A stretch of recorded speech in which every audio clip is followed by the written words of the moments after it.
Welcome to OLC 4.0, Term 2B. This is Class 4. Assignments number 3, 4, and 5 will be covered today. Originally, this was supposed to be on yesterday, but we were having some power problems here, so we couldn't broadcast it. I apologize. And I am Jillian Percy. Here, as always, is our contact information page. For some reason, PowerPoint always has trouble the first time I try and get it to go to a page. Come on, there we go, love. All right. Any work you want to send in, please send to studentwork@nnec.on.ca. Please include your full name, the course name, the assignment number, and the name. Plus, if it's in classes for a rough and a good copy, please label which is which and include both of them in the same email. If you want to call and talk to me today while I'm in the studio, 1-800-465-7144. We are also on the radio at 91.9. You can join the Zoom call at nec-on-ca.zoom.us/j/924-617-3555. If you want to talk to me later on when I'm in the office, 1-800-667-3703, and my extension is 2211. If you have a question you want to send me, jillian.percy@nnecschools.org. I'm also on Facebook and YouTube, capital G, capital P-E-R-C-Y, space W-A-H-S-A. Okay, so today's work. Read and understand communication skills and rank them in terms of importance. Examine paired personality traits and choose which one represents us better. Relate these traits to a modified version of the Myers-Briggs personality assessment. Discover and reflect on our personality traits. Set some literacy goals. Write our first journal for the course utilizing paragraph format, and learn about compound sentences. I was kind of hoping we might get to complex sentences today, but just looking at what we have to cover, I don't think we'll necessarily get there, but we will tomorrow. Okay, assignment 3 is super easy. It is just a checklist. It's about communication skills. Sometimes people skip it because it seems so easy. They're like, oh, this can't possibly be an assignment. It really is. It's an easy 10 marks, but you do have to do it. And then what most people do is take a picture of it, and then they send me a picture of it to show that it's completed. Here is most of it on the first page. And then on page 19 at the very top, there's like 3 more little questions. I don't know why they did it that way, but that's what we've got. All right. So I did like little red things to kind of show. I had somebody ask an interesting thing. They said, is it very important, the 5, or very important, the 1? To me, 5 was of the most importance, but it's okay because I'm not really like, I don't grade this. I'm just looking to see that you answered it. Oh, it's unhappy with that. Hang on a second. There we go. Okay.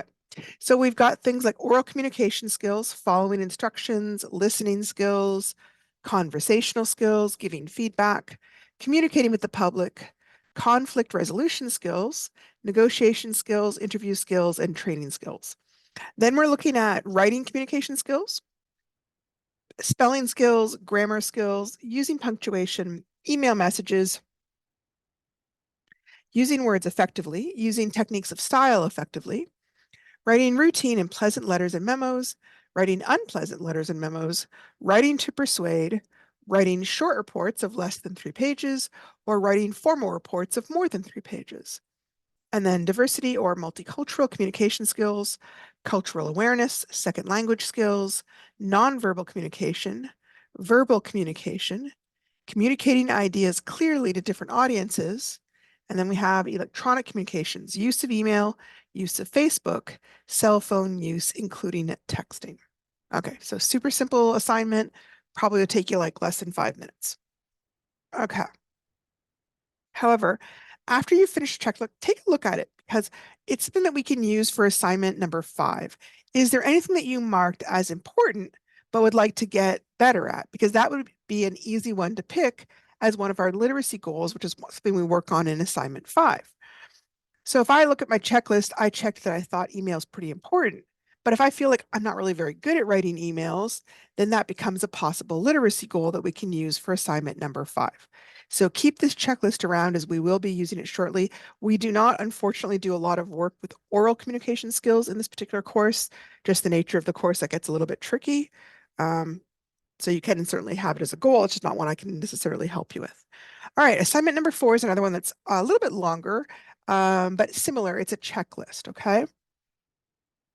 This one is called temperament.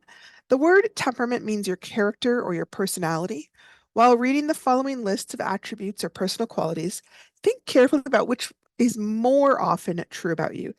Everybody has a little bit of all of these in them, but there's one that you probably default to. It's the one you do most often. And then highlight or circle or check, it doesn't really matter, the descriptions in each category that describe you the most often. And then finally, for each category, identify the kind of person you are. So this is a personality test. It looks like it's based pretty loosely on the Myers-Briggs personality test, which is done all over the place and ends up with like 16 kind of main different types of personalities. It's used pretty widely for finding careers. It's even used some places for hiring. So it's just kind of a way of looking at your own strengths and weaknesses and comparing them to other people. So the first category is extroverts versus introverts. Extroverts' energy is directed primarily outward towards people and things outside of themselves. Introverts' energy is primarily directed inward towards their own thoughts, perceptions, and reactions.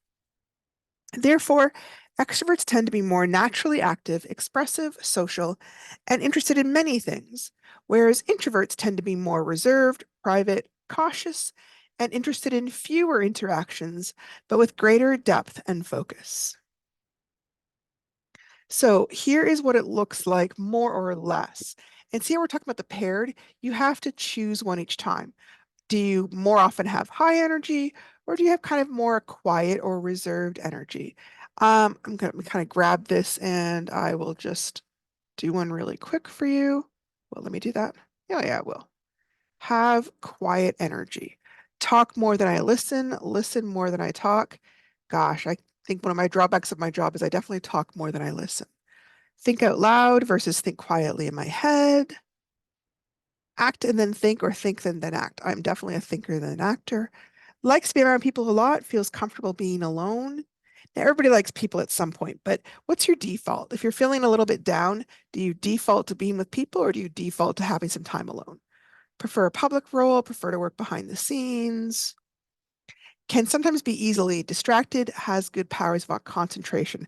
That's a tricky one. I kind of right in the middle for that one. Prefers to do lots of things at once, prefers to focus on one thing at a time. Definitely prefers to focus on one thing at a time.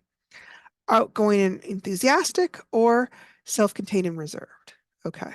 So as you do this, once you're finished, you kind of look at it. I've only got 2 here on my extroverts. Here I've got 1, 2, 3, 4, 5, 6, and I guess kind of the one that we sort of share. So you can kind of see I definitely would work towards introvert. And at the bottom of the page, there was an extrovert just or an introvert. I would just check mark whichever one you are. Some people try and skip this part and just go down here. I won't take that. I send it back to you and ask you to resubmit it, okay? So, oh yeah, there I did that. This kind of thing. So yeah, is it still on? It still is on. Oh, unfortunately, because I didn't, oh, because it's not um locked down. It's weird. Why is the other one? Wonder why it worked in the other page. Huh. I'm gonna try switching pens and just see if that helps. Ah, okay. So I would select that one. Interesting. Ooh, what a pretty pen. Okay, so that's kind of an example of where things are. The next category is sensors versus intuitives. What kind of information do you naturally notice and remember? Sensors notice the facts, the details, and realities of the world around them, whereas intuitives are more interested in connections and relationships between facts, as well as the meaning or possibilities of the information. Sensors tend to be practical and literal people who trust past experience and often have good common sense. Intuitives tend to be imaginative, theoretical people who trust their hunches and pride themselves on their creativity. So, for an example, if there was an accident, the sensors would go, oh, it was a red car, it was this brand, I'm pretty sure he was going above the speed limit, the guy in the front had a hat on. They'd be able to tell you all the details because that's what they noticed right away. Whereas an intuitive person would be more like, oh, I had a bad feeling. I could hear this terrible sound behind me, and this car just zoomed by me. No, I didn't see who was inside of it, but I just had a really bad vibe about it. They're they're not really focused on the details. They're focused on the big ideas, okay? These are like your novelists, your artists, that kind of people. All right. So again, you see you got the pairs. Pick one each time. Every now and again, you're going to have some things where you're pretty evenly balanced, but look for what happens the most, okay? Like, do you like to follow step-by-step instructions, or do you like to figure things out for yourself? So, for example, I absolutely like to follow step-by-step instructions, but I do really enjoy learning new skills. I trust my gut instincts. I also trust my actual experience, but if I have to pick one, it's my gut instincts. Okay. Work at a steady pace. Nope. Work in bursts of energy. Yes. So you go through that and then you decide, okay, which one have I got more of? That makes me a sensor versus an intuitive, right? It's just kind of useful because a lot of times what happens is because you're in your own head, like I just assumed everybody did this, right? Whereas actually some people will really notice a lot of the details. People will be like, oh, what color shirt were they wearing? I don't know.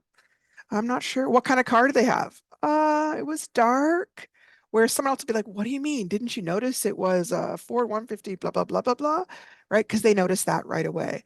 And it's interesting just to see that we think differently, right? We don't always notice the same things. It's kind of interesting to me.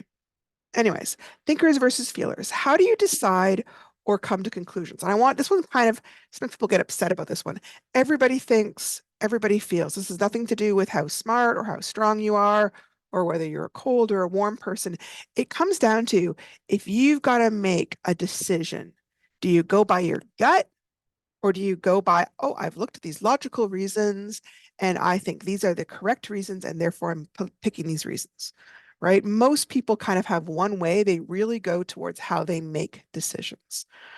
Thinkers make decisions based primarily on objective and impersonal criteria. What makes the most sense and what is logical. So if they had a big decision to make, like about taking a new job, they'd set up a little list of pros, they'd set up a little list of cons, they would examine which ones were the most important. They'd be very methodical about it, right? Feelers make decisions based primarily on their personal values and how they feel about the choices. So thinkers tend to be more cool and analytical and are convinced by logical reasoning. Feelers tend to be more sensitive, empathetic, and are compelled by existing circumstances and a constant search for harmony. So that's one of the big things is people who rely strongly on their feeling, they want to be in a place where they feel peaceful, where things feel safe. Thinkers don't mind as much being in some place where there's a little more controversy and a little more conflict. They might even kind of enjoy that because they don't have that strong need for peace in the same sense. So makes decisions objectively versus decide based on their values, appear cool and reserved, appear warm and friendly, are most convinced by rational arguments, are most convinced by how they feel, honest and direct versus diplomatic and tactful, value honesty and fairness, value harmony and compassion. Take a few things personally, take many things personally, are very good at seeing flaws, are quick to compliment others, are motivated by achievement, are motivated by appreciation, argue or debate issues for fun, or they avoid arguments and conflicts. This is a hard one. I think I lean slightly more over to the feeling side, but I've got a lot of the thinking characteristics too. And then judges versus perceivers. This is another one that sounds like, oh, judging, that's automatically negative. But it doesn't mean judging in the same sense of like you're looking down on people. It's more like people who have a strong judgment quality, they like to reach a conclusion. They like to make a decision and then it's done and then they can move on. Whereas perceivers don't always want to make a decision. They like having all their options open. They can always see like both sides of the argument. It can be a little bit tricky for them, right? So it's not about looking down on anyone. That's the big thing, okay? Judges often prefer a very structured, ordered, and predictable environment where they can make decisions and then things are just settled. Perceivers prefer to experience as much of the world as possible, so they like to keep their options open and they really like to be able to adapt and be flexible. So judges tend to be a little bit more organized and productive, while perceivers tend to be flexible, curious, and non-conforming. Some of us grew up in homes where one of those was really valued. Like if both of your parents were very strong in the judging and you were a perceiver, that might have been perceived as a very negative thing. By the same token, if both of your parents were perceivers and you were kind of more strongly on the judging side, then that might be a negative thing. So sometimes these ones have really strong emotional elements, but there's benefits to both sides, right? There's benefits to making a decision and there's benefits to keeping your options open. So I don't want anyone to perceive that as a negative thing either way.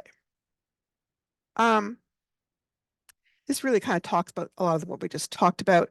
Prefers to finish projects, prefers to start projects. I am sadly over on this side, as my husband could tell you, many projects that I've started that is so much fun. Finishing, not as much fun. Work first, play later. Play first, work later. Sadly, also one of these. Seek closure, right? They want to have things decided, finished. May have difficulty making decisions. Like rules, want to stick to the rules. Here might question the need for many rules. They want to make plans and stick with plans. They like to keep the plans flexible. Find comfort in schedules, hate schedules, want the freedom to be spontaneous. Okay, so it's really important that when you do this, take a picture of each page and send me those pictures. If you only send me pictures of two of the pages, then I can only give you half of the marks, right? It doesn't matter to me what you chose, but you do have to have chosen something for each one of those paired options, okay? Um, Occasionally people think, oh, this is maybe a joke or this is just not really counting as an assignment, but it is. Okay. Attach it to an email, send that email, not to student.work. Sorry, that dot doesn't need to be there. Student work at nnec.on.ca. Make sure to include your first name, last name in the course, OLC 40, and the assignment number. We are going to use this as well for assignment number 5. So hang on to that, keep it in front of you so you can go on to the next assignment.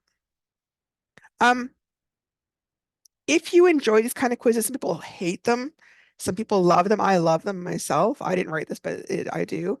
There is some websites that talk about what the end result is. They're intended as fun. You might read it and think, oh, that doesn't sound anything like me. Or you might read it and think, wow, that sounds quite a bit like me. It can be really interesting to see how your different personality traits kind of gel together.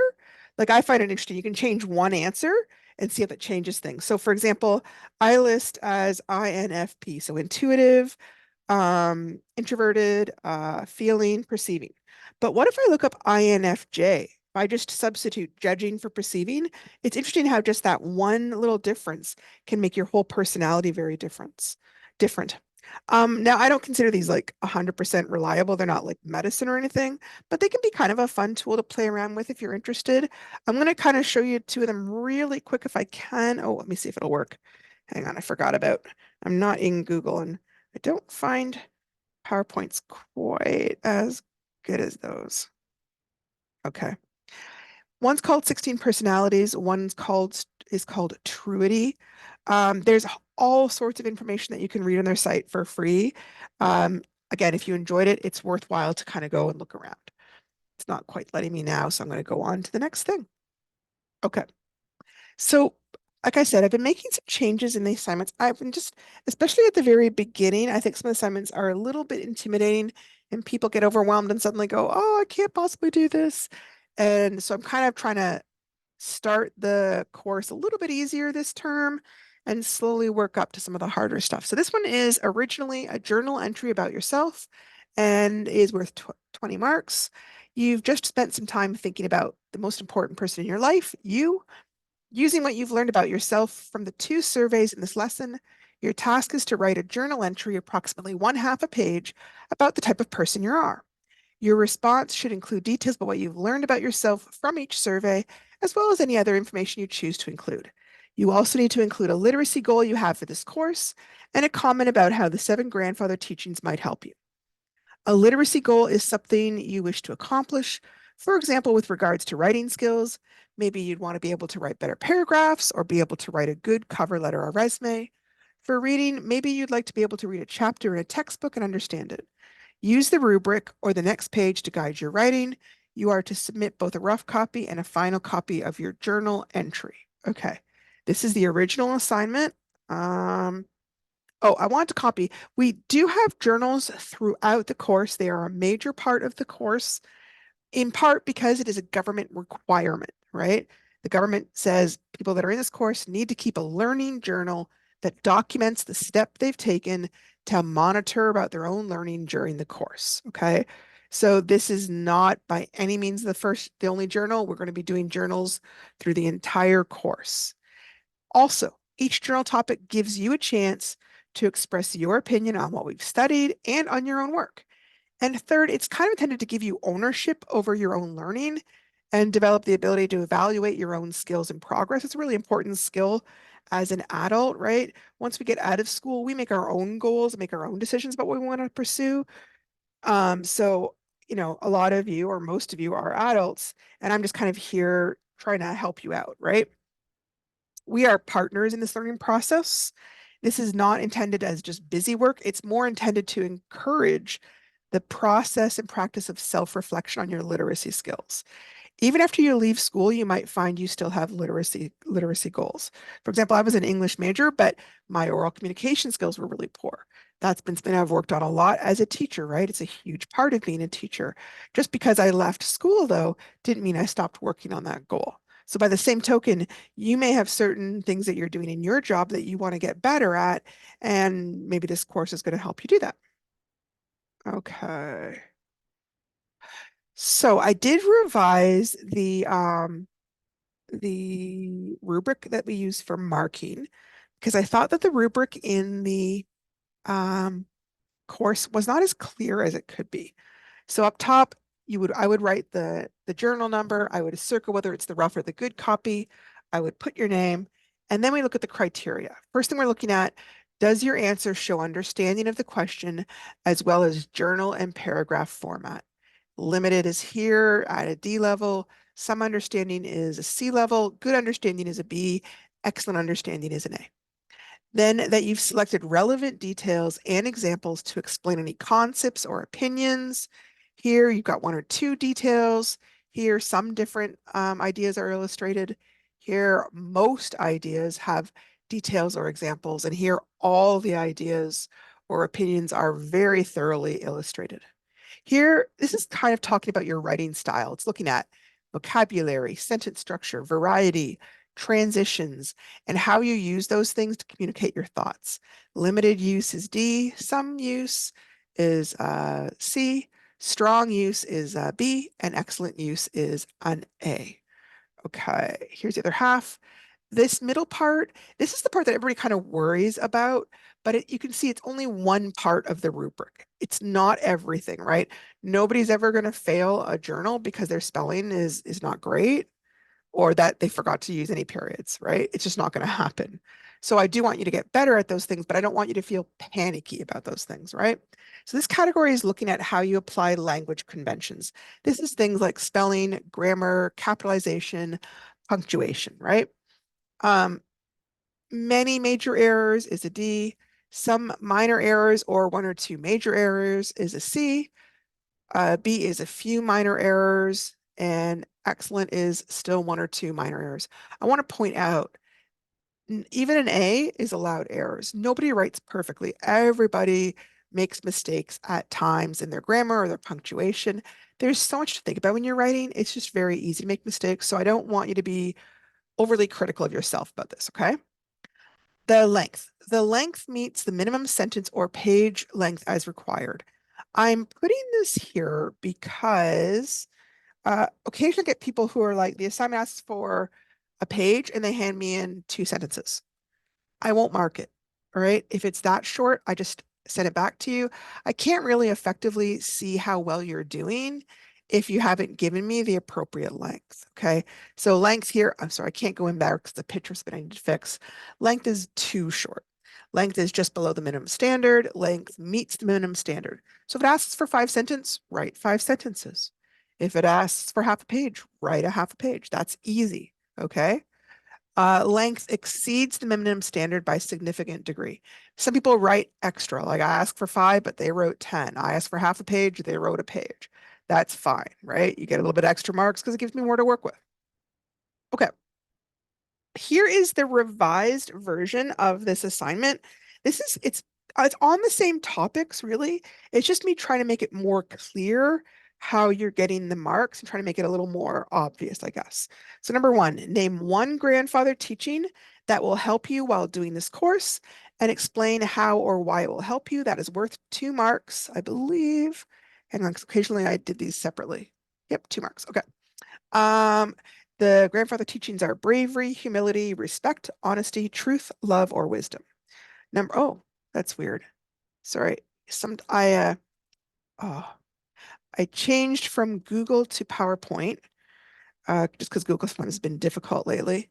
And occasionally when you do that, it undoes your numbering. I don't know why.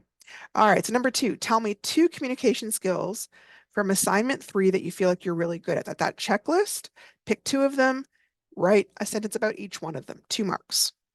For number 3, sorry, I'm having to redo my little numbers there. Tell me 2 communication skills from assignment 3 that you want to get better on. One for each like 2 sentences, one for each one of those communication skills. There's another 2 marks. Then number 4, write me 4 sentences about what you discovered or feel is important about your temperament while doing assignment number 4. Okay, 1 mark for each sentence is what we're looking for there. And then 5, oops. Why is it not? Okay, sorry. It's not letting me line it up on the margin. Name 2 reasonable literacy goals, 1 reading goal and 1 writing goal. So not 2 plus 1 plus 1. The 2 goals are 1 reading and 1 writing. Okay, 1 sentence for your reading goal, 1 sentence for your writing goal. You will need to kind of make sure you're detailed. Like, I want to get better at writing is not really good enough. We're going to talk about how to write that later. But you also don't want to be unreasonable. Like, oh, everything I write from now on is going to be perfect. Well, that's not really reasonable, right? It's a little unrealistic. I don't know anybody who writes perfectly. Okay, the rest of the marks for this assignment, half a mark for every complete sentence that correctly uses capital letters and end punctuation for a total of 6 marks possible. And then sentence variety, a half mark for every compound or complex sentence used for a maximum of 2 marks. We're going to talk about compound sentences when we get near the end of this. If we have time, we'll cover complex. If we don't, we'll tackle complex tomorrow. Okay, and here is the marking scheme kind of more organized. 2 communication skills, 2 marks. Grandfather teaching, 2 marks. 2 weak communication skills, 2 marks. Temperament, 4 sentences. 1 reading goal, 1 writing goal, 2 marks. Complete sentences, 6 marks. Sentence variety, 2 marks. You have a total possible 20 marks.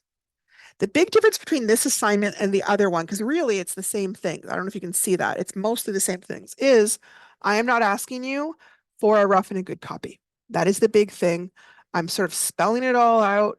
I think it's confusing to people at first before we've talked much about the writing process to ask you for a rough and a good draft. So for this one, once you've written it, you just kind of, if you're happy with it, you send it to me. So setting an appropriate literacy goal. I think this is one of the most challenging things. A lot of people have not been asked this before. It was always like the teacher that decided this, right? Depends a little bit on how old you are. People who are a little bit younger, they kind of ask about this stuff more in school. But if you're like my age, this was not anything that ever got asked when we were in school, right? You just did what the teacher wanted. So for many of my students, the goal for their course really is then like, I need to pass because then I can graduate. And that's fine. It's not really a literacy goal, though. It's a goal to complete the course. It's kind of an excellent starting point, but it doesn't really touch on your literacy skills. Right. And a lot of times we're used to the teachers setting the literacy goals, but we need to develop our own literacy goals because we're adults and we have more ownership in them, and then we're more invested in them. I also find that people really notice their own progress more when it's a self-chosen goal compared to a goal I set, right? So if I said, I want you to get better at writing 5-paragraph essays, but you're really focused on writing great sentences, then my goal isn't going to mean anything and you're not going to really notice it. But if your goal is to write really great paragraphs and you're suddenly realizing, oh, hey, I'm getting better at this, you're going to notice it more because it's your own goal. That's what we're looking for too. Okay. So reading goals, sometimes it's kind of funny. People are like, well, I can read just fine. Yeah, absolutely. If you're taking this course, you can read. But what other goals are there, right? But reading is about more than just being able to say the words, right? Reading is much bigger than that. One big area is comprehension, being able to understand what we read and discuss it with an appropriate level of complexity, right? So we're going to be looking at thinking or reading strategies that help us with that area. Another big area for reading is things like understanding a wider variety of reading material, things like opinions, news articles, novels, poems, or song lyrics, procedural writing, business writing, resumes, and informational writing. We're going to be studying the characteristics of different types of writing to comprehend their structure and what makes them different. And then you also might want to effectively understand nonfiction by using features such as a table of contents, headings, subheadings, sidebars, glossaries, typography, and an index. Or you might want to understand fictional literary elements better, things like plot, character, setting, conflicts, or theme.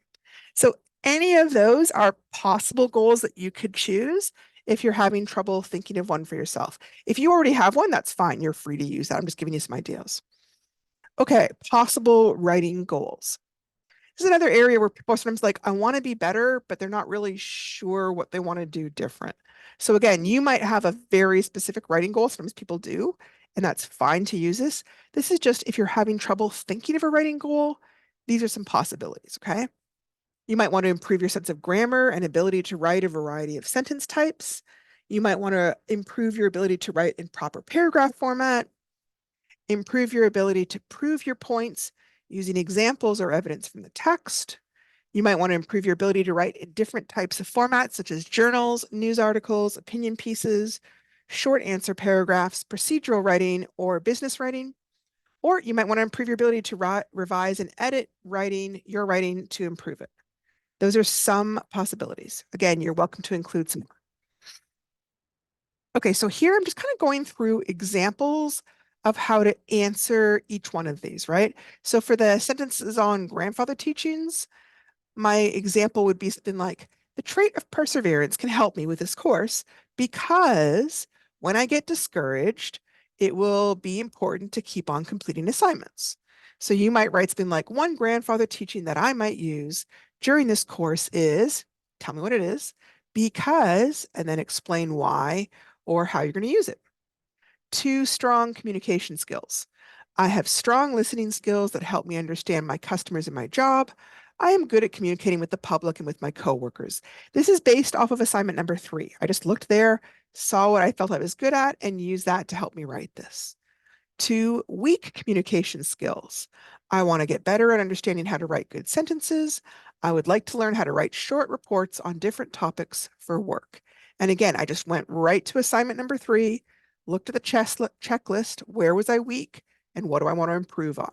So that's what I'm saying. Those checklists are helpful for doing this particular assignment. Okay. Temperament. This is the one where we're talking about extrovert versus introvert or judging versus perceiving. 4 sentences on that, which makes sense because there's 4 categories, right? So you've got some leeway. I'm not saying you have to cover every category, but it's an easy way to do it if you want to. So here's an example from me. I was more of an introvert when I was younger, but teaching has developed my abilities to interact with other people.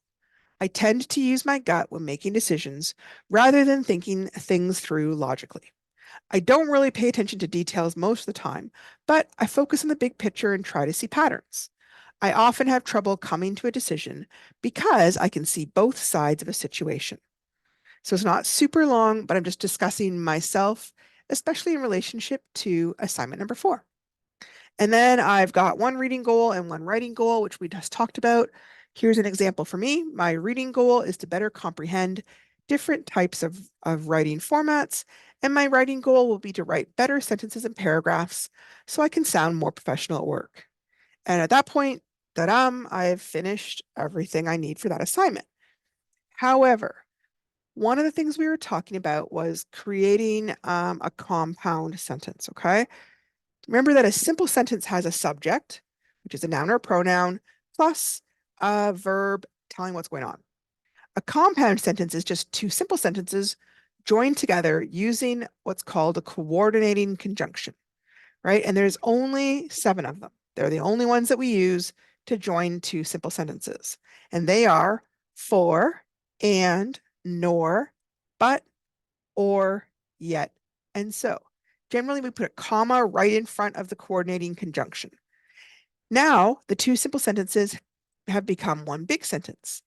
Sometimes discussing this can get kind of confusing because you're switching from the tiny sentence to the big sentence. So one way they try to make it clearer is they use the word clause. A clause is any group of words that could stand alone as a sentence because it's got a subject and a verb. But in this case, it might now be one part of a much bigger sentence, right? Okay. Yep. So two simple sentences have now become one big sentence. Yep. We talked about that. Yep. It can sometimes stand alone, like a simple sentence. It's also caused an independent clause because it could stand independently all by itself as a sentence. A compound sentence will have two of those joined by that conjunction. So for example, I love to go out dancing. That's one sentence. I also love to stay home reading a book is my second sentence, and I've joined them with the conjunction but. So then it sounds like I love to go out dancing, comma, but I also love to stay home reading a book, period. And that's a compound sentence. Okay. Here are some more examples of compound sentences. Hang on a second. I'm just going to check. Okay. I'm going to go on to here. Uh, but the use of but is usually contrasting two different statements against each other. I hoped to go to the concert, but I haven't saved enough money. Yet is kind of similar to that. It's a little bit more formal. It's a little more old-fashioned. He wanted to ask her out, yet he was afraid she would turn him down. I think you could easily substitute yet for bet. I just think but's become more common these days. The thing is, though, sometimes yet has a secondary meaning, like I haven't got my marks back yet, like it's about to happen, but it hasn't happened as of this moment. And at that point, it's not really acting as a conjunction. It's not joining anything. It's just describing a time period. And maybe because of that, people are more familiar with this usage. They don't think of using it as a conjunction, which is fine. It doesn't really matter. I'm just pointing out why it's a bit confusing, okay?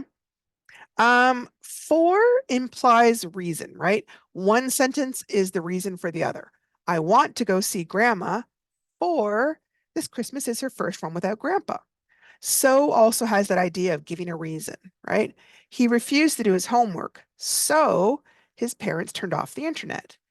And just joins two ideas, it generally gives them equal weight. It's kind of the most neutral one. John played hockey in the winter and he played baseball in the summer, or is giving you a choice between the two sentences. I love to go to the movies, or I could also go out to dinner. Nor is a negative word. Neither choice is wanted and neither one is happening. I do not want to go skiing, nor do I wish to go skating, right? Nor sounds a little bit old fashioned, but it's a perfectly legitimate word to use. Okay. Um, we are going to come back to this if I have a chance. Maybe we'll do one or two. I can't wait to eat dinner so I can go to the movie. Have I joined these two sentences correctly? There's my first sentence. I've got a subject. I've got my verb. I use my comma. There's my conjunction. And here's my second one. Yeah, this is correct, right?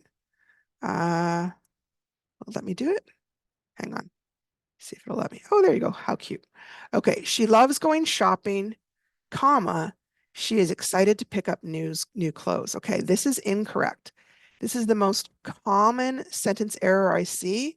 They use the comma, but they forgot to add a conjunction. So the way to fix it, I would just add a conjunction. She loves going shopping and she is excited to pick up new clothes. And then all of a sudden it would be correct. So that's the big thing is watch for adding joining two sentences with a comma. You can't do it by itself, okay? So if you're doing the original assignment, you'd want to brainstorm your journal. What did you learn from the quizzes? What are some possible reading or writing goals? What are some ways the grandfather teachings might help me? I find if I write these things down, then when I go to write my paragraph, it's just so much easier. So I strongly advise you to do that. Then you take your little notes and you turn them into sentences, okay? For some people, this is kind of a hard thing. For some people, they find it really easy, okay? I don't know which one you are. Some people find it harder to just try and write everything all at once. So take this as whatever works for you. So thinker feeler notes: appears cool and reserved, honest and direct, good at seeing flaws, avoid arguments. I realize that I am more of a thinker when I make decisions. Lots of people have commented that I seem reserved or maybe even stuck up. I feel like I am just honest and I am good at seeing what is wrong.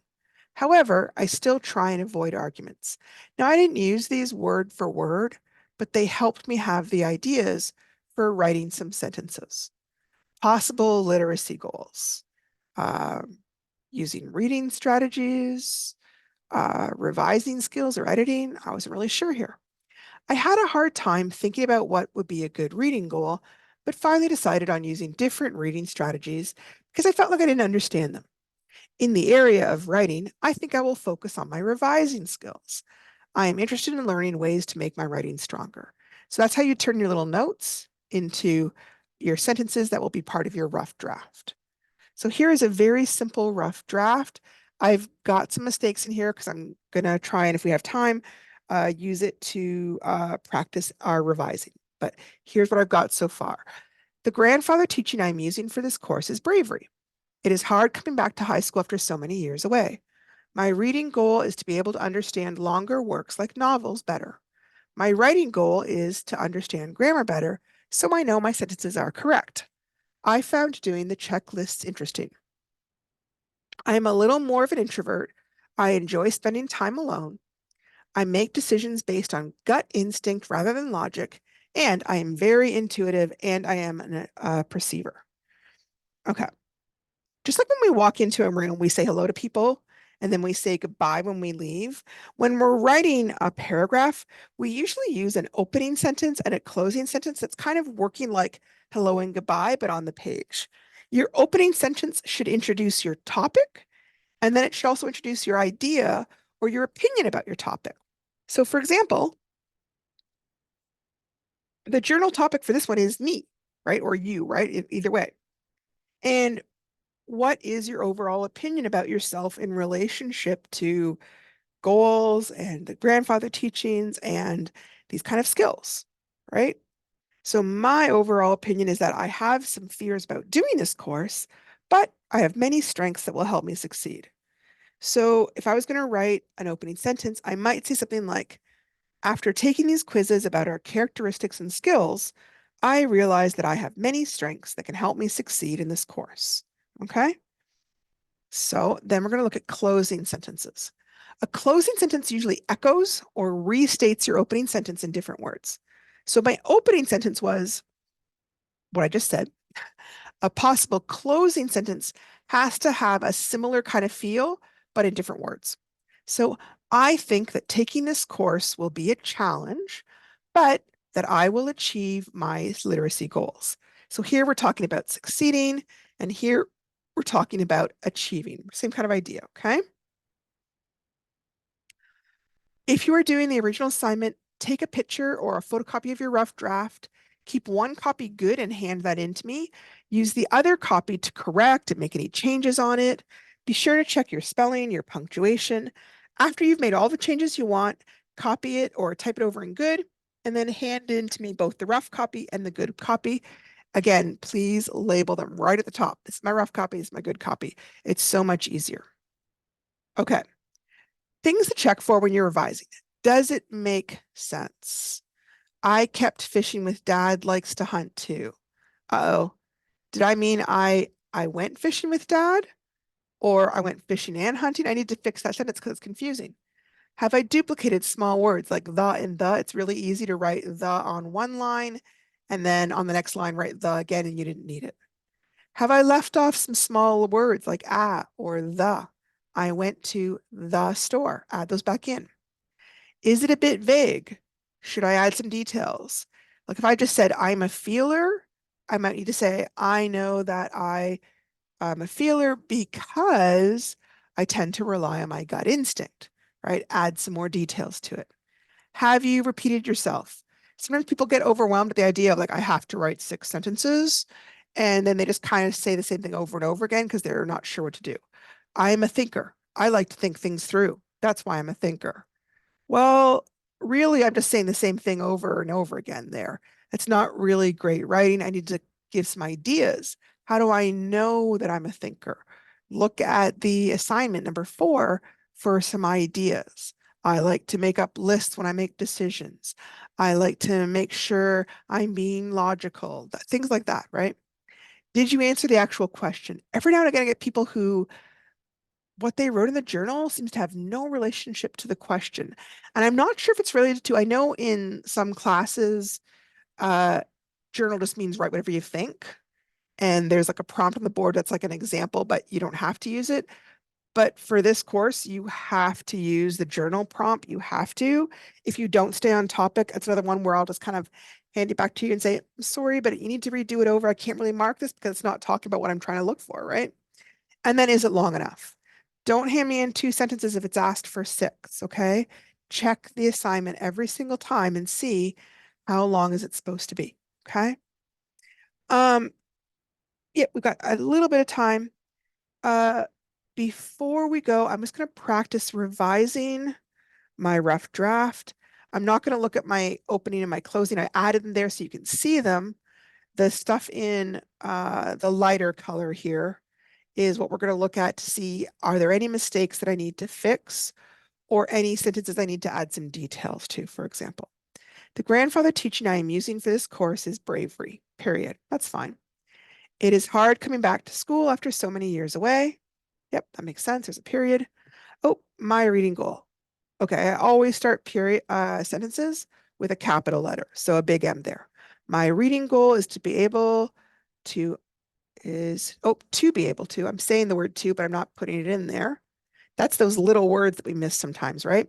Is to be able to understand longer works like novels better. Sure. My writing goal is, understand grammar. I forgot the to again, is to understand grammar better, comma, right? We just practiced that. So I know my sentences are correct, period. Now, here's beginning of sentence. It's also the word I. Either way, that should be a capital I, not a little I. I found doing the checklists interesting, period. Yep, that's fine. I am a little more of an introvert, comma, I enjoy spending time alone. Okay, wait, those are 2 separate sentences, and I tried to join them using a comma. I'm not going to do that. I want to join them using conjunctions. I am a little more of an introvert, so I enjoy spending time alone. I make decisions based on gut instinct, comma, rather than logic. Yeah, that works. It's not a separate sentence.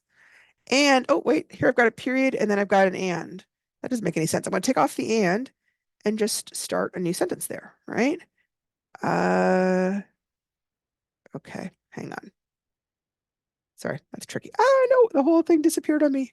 Hang on. Okay, so backspace maybe. Okay, sorry. Sometimes with how Google does it and how PowerPoint does it is different. I am very intuitive and I am a perceiver. Okay, so first of all, the little I needs to be a big I, right? I is always capitalized because it's a person.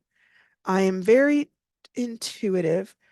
I would give a reason here. I am very intuitive and tend to make decisions based on the big picture. Okay.